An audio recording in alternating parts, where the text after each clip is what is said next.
Good morning, traders. Let's take a look at what we have going on, what could be, once again, another quiet day of trading ahead of tomorrow's central bank announcements from the BOE and the ECB, and, of course, non-farm payroll on Friday.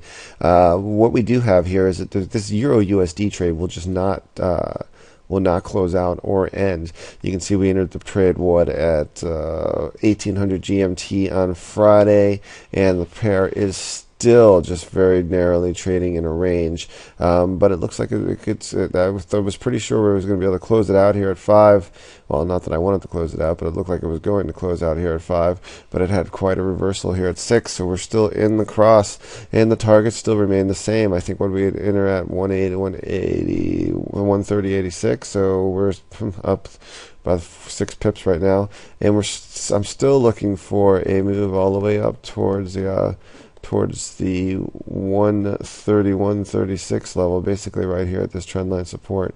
We'll see what happens. We had a trigger, and let's look at the Aussie USD. That trade is still going. It did close out plus 100 after the news last night, and so that trade has worked out well. Now we're flat in that trade, looking for a new entry point. The Great Britain Pound USD, on the other hand, is signaling short right here, right now, at 4 o'clock at 150.75. The pair has come back up to test the 151 level, and the short at 150.75 would. Let's look at a bigger chart here. Would look for a push down towards the 150 area in the short run, and I guess you would be looking for a move down to 149.75, but I would keep my eyes out for any push down towards 150 as an opportunity to go short that. As an opportunity to close that trade out. Currently, the cross could see a little bit of consolidation, and a break of the 150.63 could speed things up, but we could just see sideways grinding ahead of the BOE in that pair.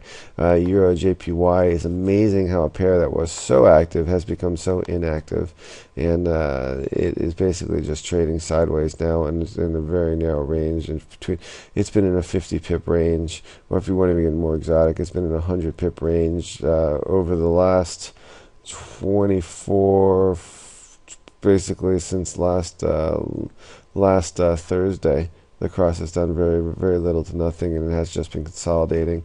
We can look at the other majors real quick. The CAD still doing nothing, consolidating also. New Zealand, interesting. It did move all the way back up and tested that trend line exactly as I spoke. And either I have this trend line off a little bit because everything seems to reverse just a bit before the trend line. It's such a long trend. It's hard to get the whole line on the page. Nope, that trend line is right where it should be. The pairs seems to keep reversing right before, but it did create another higher high, so it would be interesting to see. This telling would be if we get a reversal, another test. If we get a reversal here before testing this low, I could see the great possibility for a break back above that trend line in the short term.